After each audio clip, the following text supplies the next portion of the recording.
tia? Aqui cuida da sua limpeza? Ah, irmã Inês. Ai, irmã Inês. Você é gospel? Presbítero Michael? Ah, aquele grande careca?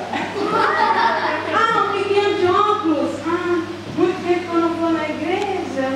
Já mudou até a secretária. Mas é, irmão. É, que muito serviço, você sabe, no verão, a gente tem que aproveitar essa oportunidade, que é essa crise, né? Mas comunhão, união, compartilhar com os irmãos.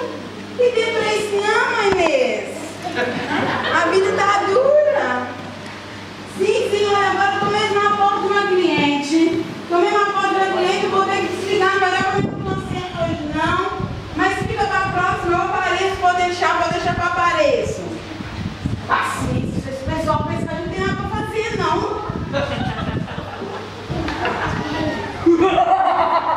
Mas que é isso? Quem é você? Eu sou a Moca. O que você tá fazendo aqui? Eu vim te buscar. Ah, tá louco, eu não tô doente nem nada. Você que pensa. Ué? Pensa melhor quando você não vai ao médico. Ah, em 5 anos? 5 anos?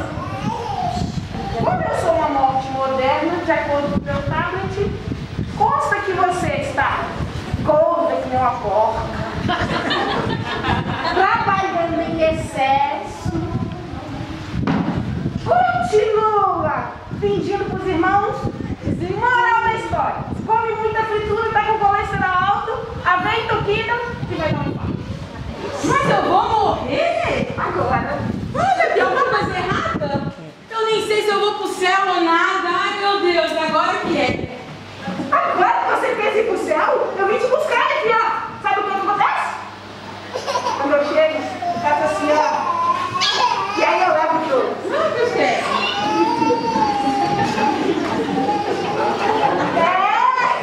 Você tá rindo?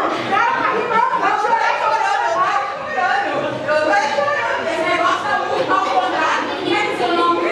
Meu nome é Antes da Morte, mas como eu sou simplesinha, pode me chamar de Morte. Seu Monte, você sabe que pra tudo na vida é questão de negócio. Só não tem jeito pra nós. É verdade. Mas pronto, o que a senhora quer? A senhora me deixar viver mais uns 40 anos?